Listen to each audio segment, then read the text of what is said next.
माँ बेटे को लगता है कि वो बच जाएंगे तो गलत है। They are not going to be excused and they are not going to be saved. National Herald का केस है, ये ओपन एंड शट केस है जिसमें माँ बेटे ने लूट मचाई है और आपको इसमें छोड़ा नहीं जाएगा। प्रोसीड्स ऑफ क्राइम के साथ आप पकड़े जाएंगे और आप जेल के पीछे जाएंगे। Those who are out on bail of 50,000 rupees, if they feel that they can destroy the image of this great democracy by speaking outside of this country, then they are totally on the wrong side of the line. Rahul Gandhi is the agent of George Soros. George Soros के चंदे पर राहुल गांधी का धंधा चलता है। आज सुबह से जब हम मीडिया देख रहे हैं, अखबार पढ़ रहे हैं और टीवी देख रहे हैं, तो मुख्यतः दो समाचार, दो खबरें सुर्खियों पर हैं। पहला खबर है, राहुल गांधी विदेशी भूमि में जाकर वही करते हैं जो वो कई दशकों से करते आ रहे हैं, भारत की बेइज्जती और भारत का अपमान। अमेरिका में राहुल गांधी ने भारत का अपमान किया है। ये कोई नई बात नहीं है, पहली बात नहीं है, ये एक सुर्खी है आज की। इस पर हम विस्तार से बात करेंगे। और दूसरी बड़ी खबर है कि आज से कांग्रेस के तमाम बड़े नेता चोर मचाए शोर, ये देश के भिन्न भिन्न भागों में जाकर आज से प्रेस कॉन्फ्रेंस करेंगे मां बेटे को बचाने के लिए। जो ईडी ने सोनिया जी और राहुल जी को नामांकित किया है, बाय नेम मेंशन किया है अपने चार्जशीट में, उन दोनों के खिलाफ जो कार्यवाही हो रही है कोर्ट में, अभी सुनवाई है 25 तारीख को, और आगे जो कार्यवाही होने की संभावनाएं हैं, दोनों जेल जा सकते हैं और जाना भी चाहिए। जब देश को लूटा है तो जेल जाएंगे ही। वैसे में पूरे देश में एक माहौल बनाने का, एक अशांत माहौल बनाने का प्रयास कांग्रेस पार्टी करेगी। आज इन दोनों विषयों पर विस्तार से बात करेंगे। राहुल गांधी ने अमेरिका में किस प्रकार से भारत और इलेक्शन कमीशन को बदनाम करने की कोशिश की, मैं उस विषय पर आऊं, मगर उससे पहले मैं राहुल गांधी जी को एक बात स्पष्ट रूप से कहना चाहता हूं और देशवासियों को भी कहना चाहता हूं कि जो व्यक्ति और इनकी माताश्री 50,000 के मुचलके पर बेल पर बाहर हो, वो जाकर विदेश की धरती पर हिंदुस्तान को अपमानित करे और उन्हें लगता हो कि लोग उस पर विश्वास करेंगे, तो वो उनका भ्रम है। Those who are out on bail of 50,000 rupees, if they feel that they can destroy the image of this great democracy by speaking outside of this country, then they are totally on the wrong side of the line. आप सभी जानते हैं कि 2018 में जब मां बेटे को नेशनल हेराल्ड की केस में बेल मिला था, 50,000 रुपए की श्योरिटी पर दोनों को बेल मिला था। और जब यह बेल मिला था, उस समय एक जश्न भ्रष्टाचार बैंड बाजा के साथ मां बेटे बेल पाकर कोर्ट से अपने ऑफिस तक गए थे। तो उस समय भी हमने कहा था, this is nothing but celebration of corruption, यह भ्रष्टाचार का जश्न है। और आज भी ब्लेटेंट जश्न मनाने की कोशिश कांग्रेस पार्टी कर रही है। मैं एजेएल के पूरे डिटेल में नहीं जाने वाला हूं, क्योंकि एजेएल और नेशनल हेराल्ड के केस को आप जानते हैं। हम लगभग अनेकों वर्षों से इसको लोकतांत्रिक तरीके से जनता के सामने रख रहे हैं कि किस प्रकार से मां और बेटे सोनिया गांधी और राहुल गांधी जी ने यंग इंडिया नामक एक कंपनी बनाई, जिसके कि 76% के दोनों स्टेक होल्डर थे। और 76% के स्टेक होल्डर होने के बाद नकली कंपनी से लोन लेकर 1 करोड़ का, डोटेक्स इंडिया से लोन लेकर मात्र 50 लाख रुपए दिया एजेएल को, जो कि होल्डिंग कंपनी है नेशनल हेराल्ड की, और 50,000 के एवज में 5,000 करोड़ की जो प्रॉपर्टी है एजेएल की, पूरे देश भर में उसका मालिकाना हक अपने पास ले लिया। शांति भूषण, मार्कंडेय, काटजू जैसे शेयर होल्डर को इससे दूर रखा गया, उन्होंने भी आपत्ति की थी। मगर विषय यह नहीं है जो कांग्रेस के खड़गे जी कह रहे हैं, चिदंबरम जी आज कहने वाले हैं और कह भी रहे हैं कि ना कोई संपत्ति बेची गई, ना कोई संपत्ति वहां से हिला, तो कोई गड़बड़ी हुई कैसे? गड़बड़ी यूं हुई कि ईडी की चार्जशीट चिदंबरम साहब पढ़े होंगे, वो पढ़ते तो हैं, मगर उन्होंने वो पोर्शन डिलीट कर दिया है। ईडी ने बहुत स्पष्ट रूप से कहा है कि ये जो प्रॉपर्टी है एजेएल की, चाहे वो बहादुर शाह जफर मार्ग पर हेराल्ड बिल्डिंग हो, चाहे वो लखनऊ में उनकी प्राइम लोकेशन पे प्रॉपर्टी हो, चाहे वो भोपाल में उनकी प्रॉपर्टी हो। कल माननीय अध्यक्ष जी हमारे आदरणीय जेपी नड्डा जी ने बहुत ही ल्यूसिड एंड सुंदर तरीके से हिमाचल प्रदेश में किस प्रकार से धांधलेबाजी चल रही है नेशनल हेराल्ड की, उस विषय को हिमाचल प्रदेश की भूमि पर ही रखा, चाहे हिमाचल प्रदेश की प्रॉपर्टी हो। इन सब प्रॉपर्टी, वो प्रॉपर्टी तो वही है, मगर ये प्रॉपर्टी को जरिया बना करके, इस प्रॉपर्टी को औजार बना करके प्रोसीड्स ऑफ क्राइम जनरेट किया जा रहा था। अब नेशनल हेराल्ड तो 2008 में छपना बंद हो गया, तो ये प्रोसीड्स ऑफ क्राइम कैसे बना, वहां से उगाई कैसे हुई? आप देखिए, एक बिल्डिंग है बहादुर शाह जफर रोड में और एक अखबार वहां पहले छपती थी, तो इन्होंने क्या किया, बोगस एडवर्टाइजमेंट, हम नेशनल हेराल्ड में एडवर्टाइजमेंट देंगे और उस एवज में 38 करोड़ रुपया जो है ये मां बेटे ने ले लिया। 38 करोड़ रुपए मां बेटे ने लिया है बोगस एडवर्टाइजमेंट के लिए। क्या एडवर्टाइजमेंट? ना हम नेशनल हेराल्ड में एडवर्टाइजमेंट देंगे। जब लिस्ट देखा ईडी ने तो किसका एडवर्टाइजमेंट है? कोई गुड्डू सिंह है, कांग्रेस पार्टी का कोई छोटा सा नेता है, और उसने बोला है मेरे बेटे के जन्मदिन की बधाई मैं दूंगा उस पेपर में, और किसी ने बोला है मैं सोनिया जी के जन्मदिन की बधाई दूंगा, उसके लिए मैं 50 लाख रुपए देता हूं। अरे जब पेपर ही छप नहीं रहा है तो एडवर्टाइजमेंट कहां दोगे? तो ये जो बोगस एडवर्टाइजमेंट है उसके नाम पर 38 करोड़ रुपया लिया है। ठीक उसी प्रकार बोगस डोनेशन कि हम नेशनल हेराल्ड के लिए डोनेशन देना चाहते हैं, और कई लोगों ने डोनेशन दिया। एक बहुत बड़ी लिस्ट बना करके 18 करोड़ रुपए डोनेशन का जनरेट किया, मगर जब डोनर लिस्ट देखा गया तो लिस्ट ही नहीं है। किसने दिया भैया ये डोनेशन? जब अखबार ही नहीं छप रहा है तो काहे का डोनेशन? तो 18 करोड़ रुपए बोगस डोनेशन आपने लिया है।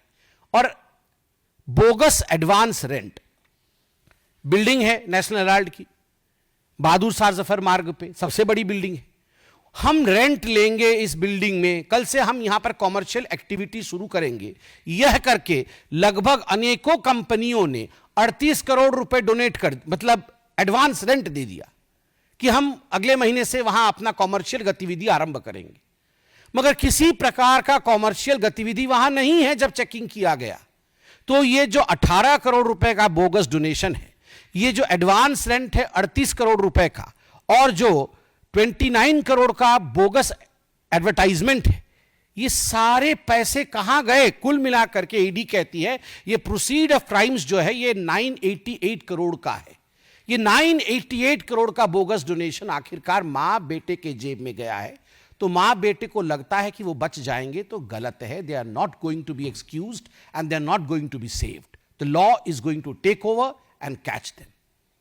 कानून के हाथ लंबे होते हैं, ये हमने सुना है, और होते ही है, ये नहीं छूटने वाले हैं। और यही फ्रस्ट्रेशन है, राहुल गांधी जी का यही फ्रस्ट्रेशन है कि आज वो विदेश की भूमि में जाकर भारत और भारत के महान लोकतंत्र को अपमानित कर रहे हैं, उसे बदनाम कर रहे हैं। बॉस्टन के ब्राउन यूनिवर्सिटी में उनका कोई लेक्चर होना है, वो लगभग 3 दिन की ट्रिप में यूएस पहुंचे हैं। और विडंबना देखिए, जब यूएस के उपराष्ट्रपति भारत में है, उस समय यूएस की भूमि में जाकर भारत को अपमानित और भारत के लोकतंत्र के खिलाफ कहना, यह आदत ऐसी ही है कांग्रेस पार्टी की। आप याद करिए, जब कॉमनवेल्थ हो रहा था उस समय भी यूएस में जाकर, और उस समय भारत में ही भारत के खिलाफ राहुल गांधी और उनकी तमाम जो उनके नेतागण हैं वो कह रहे थे। राहुल जी अमेरिका में जाके इलेक्शन कमीशन को कॉम्प्रोमाइज्ड बताते हैं। वो कहते हैं कि महाराष्ट्र के चुनाव में जिस प्रकार का मतदान हुआ वो एक तरह से फर्जीवाड़ा था। महाराष्ट्र में भारतीय जनता पार्टी को और उनके अलाइज को जीतना नहीं था, और कहीं ना कहीं इलेक्शन कमीशन ने हमारे साथ समझौता किया। मैं राहुल जी से पूछना चाहता हूं, राहुल जी, झारखंड भी तो उसी समय चुनाव हुआ था, क्या आपने इलेक्शन कमीशन के साथ झारखंड में समझौता किया था? आप एक बार सोरेन जी से पूछिए, क्या उन्होंने समझौता किया था इलेक्शन कमीशन से? प्रियंका वाड्रा, उसी चुनाव में जो बाई इलेक्शन हुए थे, उसी समय उसी कालखंड में जो बाई इलेक्शन हुए थे, उस बाई इलेक्शन में वो जीत के सदन में आई पैलेस्टाइन का बैग टांग करके। आप बताइए, क्या प्रियंका वाड्रा ने रॉबर्ट वाड्रा की मध्यस्थता से इलेक्शन कमीशन के साथ कोई कॉम्प्रोमाइज किया तभी उसकी जीत हुई, या वो अपने मेहनत पर जीत कर आई? आप ये बताइए कि 240 सीट जब भारतीय जनता पार्टी को विगत लोकसभा 2024 के लोकसभा में जब हमें 240 सीट और आपको 99 सीट मिली, तो आपने पूरे देश में और सदन में भी डिंडोरा पीटा कि ये भारतीय जनता पार्टी की हार है और ये कांग्रेस पार्टी की जीत है। तो was the election commission compromise then? आपने ये जो जश्न मनाया था, क्या हम कॉम्प्रोमाइज थे? और ठीक उसी प्रकार महाराष्ट्र में लोकसभा में हमें 9 सीटें मिली और आपके गठबंधन को हमसे अधिक मिली थी। तो was the election commission compromise then by you? केवल इतना ही नहीं, आपने सामने बैठा करके सदन में अयोध्या सीट हम हार गए, इस प्रकार से आपने पूरा सेलिब्रेशन किया। क्या इसके पीछे आपका किसी प्रकार का कॉम्प्रोमाइज था इलेक्शन कमीशन के साथ? किस प्रकार से यह संभव हुआ? क्योंकि भारत में आज फ्री एंड फेयर इलेक्शन होता है, भारत में आज सजीव लोकतंत्र है, इसी कारण यह संभव हुआ। विदेश की भूमि में जाकर भारत पर इस प्रकार हमले करने वाला राहुल गांधी याद रखे कि वो 50,000 की बेल पर बाहर है, वो गुनहगार है, वो भ्रष्ट है, उसने चोरी की है, डकैती की है। नेशनल हेराल्ड का केस चोरी का केस नहीं है, डकैती का केस है। 5,000 करोड़ की प्रॉपर्टी का मात्र 50 लाख रुपए देकर और 440 करोड़ रुपए का इनकम टैक्स गबन करके उसे चोरी और भ्रष्टाचारी नहीं कहते हैं, वो डकैती होती है। मां बेटे ने डकैती की है और डकैती करने के बाद इनकी इतनी हिम्मत है कि विदेश की भूमि में जाकर आप हिंदुस्तान के लोकतंत्र के ऊपर उंगली उठाते हैं। राहुल गांधी, आपसे नहीं हो पाएगा हिंदुस्तान में राजनीति, तो जाकर के किसी और देश से चुनाव लड़िए, मगर जिस थाली में खाते हैं अगर उस थाली में आप छेद करेंगे तो आप देशद्रोही कहलाएंगे। You are a traitor. Rahul Gandhi traitor हैं, केवल इसलिए नहीं क्योंकि विदेश की भूमि में जाकर देश की संस्थाओं का अपमान करते हैं और देश के लोकतंत्र को हीन बताते हैं, वो इसलिए भी ट्रेटर हैं क्योंकि देश की संपत्ति का करोड़ों करोड़ रुपए नेशनल हेराल्ड के माध्यम से उन्होंने गबन किया है और केवल अपने सहूलियत के लिए, अपने आराम के लिए गबन किया है। और याद रखिए राहुल गांधी, आप और आपकी माताश्री बचने वाली नहीं है। ईडी के गुस्से को ईसी पर निकाल रहे हो, एनफोर्समेंट डायरेक्टरेट के गुस्से को आप इलेक्शन कमीशन पर निकाल रहे हो। इससे कुछ नहीं होगा। 2 दिन आप पन्नों पे छपोगे, अखबारों में आओगे, मगर ईडी आपको छोड़ेगी नहीं, क्योंकि तथ्य के आधार पर एजेंसीज काम करते हैं और तथ्य ओपन एंड शट केस का है। यह जो नेशनल हेराल्ड का केस है, यह ओपन एंड शट केस है जिसमें मां बेटे ने लूट मचाई है और आपको इसमें छोड़ा नहीं जाएगा। प्रोसीड्स ऑफ क्राइम के साथ आप पकड़े जाएंगे और आप जेल के पीछे जाएंगे। डॉक्टर साहब, अभी हाल में अमेरिका के एक अधिकारी ने भी ईवीएम पर सवाल खड़ा किया था और राहुल गांधी अमेरिका जाकर चुनाव आयोग पर सवाल खड़ा कर रहे हैं। इसको आप कहीं से कनेक्ट भी कर रहे हैं क्या? देखिए, राहुल गांधी जॉर्ज सोरोस के एजेंट हैं। Rahul Gandhi is the agent of George Soros. George Soros के चंदे पर राहुल गांधी का धंधा चलता है और जॉर्ज सोरोस ही बताता है इनको कि क्या करना है, कैसे कपड़े पहने हैं, कैसी एक्टिंग करनी है। ये देखिए, ये सारे के सारे आप समझ लीजिए एक बात क्लियरली, ये जॉर्ज सोरोस इनका ट्यूशन मास्टर है और ये देश में हिंदुस्तान के लोकतंत्र को कैसे बदनाम किया जाए, कैसे हमारी इकोनॉमी ध्वस्त हो जाए, हमारा मार्केट कैसे गिर जाए, इसने जॉर्ज सोरोस ने, बहुत मेरे मुंह से चोरोस निकल रहा था, जॉर्ज सोरोस ने वो चिन्हित किया है 5-6 लोगों को कि ये राहुल गांधी एक कॉम्प्रोमाइज हो सकता है, ये देशद्रोह कर सकता है। ये अरविंद केजरीवाल, इसको बोलो ये एक्सेल शर्ट पहनेगा, डबल एक्सेल शर्ट पहनेगा, रेनॉल्ड पेन लगाएगा और स्लीपर पहन के राष्ट्रपति के घर जाएगा, बाद में अच्छे से नाचेंगे, बाद में सब कुछ चलेगा, मगर पहले ऐसे सब एक्टिंग करनी है। तो ये सब राहुल गांधी को भी ये टी शर्ट पहनना है, जींस पहनना है, युवा में घुसना है, ये सब सोरोस ने सिखाया है।